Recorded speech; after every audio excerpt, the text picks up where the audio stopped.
कालो बादल पन्चिन नपाउँदै मेरो देश शोकमा पर्दछ। कालो बादल पन्चिन नपाउँदै मेरो देश शोकमा पर्दछ।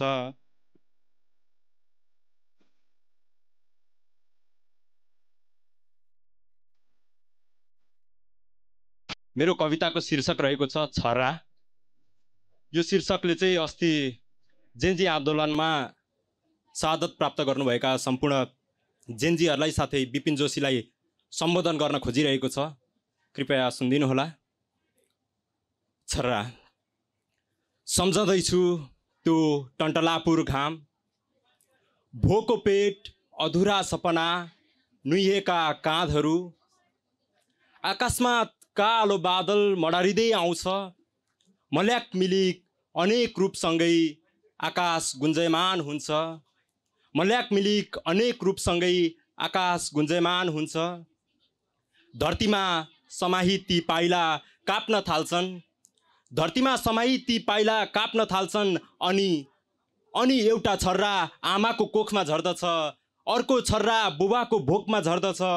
कालो बादल पन्चिन नपाउँदै, कालो बादल पन्चिन नपाउँदै मेरो देश शोकमा पर्दछ। कालो बादल पन्चिन नपाउँदै मेरो देश शोकमा पर्दछ। मेरो धरोहर, मेरो गौरव, मेरो प्राण, मेरो धरोहर, मेरो गौरव, मेरो प्राण जल्दछ। थोप्पा थोप्पा पसिनासँगै सारा सपना बल्दछ। छरिएर आएका छर्राहरू मेरो प्राणले थाम्न सक्दैन। अनि म सपना र किताबको भारी बिसाउँदै, अनि म सपना र किताबको भारी बिसाउँदै मेरो शरीर त्यही ढल्दछ, मेरो शरीर त्यही ढल्दछ। साँझै अस्ताएको घाम छेक्दै टुकीको प्रकाश उत्रिन्छ, दिपदिपे आशा ओझेलमा पार्दै, दिपदिपे आशा ओझेलमा पार्दै दिवंगत तृष्णा भित्रिन्छ। खै कति प्रगति गरे कुन्नी, खै कति प्रगति गरे कुन्नी।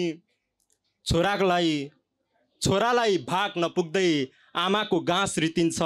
खै कति प्रगति गरे कुन्नी, छोरालाई भाग नपुग्दै आमाको गाँस रितिन्छ, आमाको गाँस रितिन्छ, आमाको गाँस रितिन्छ। धन्यवाद।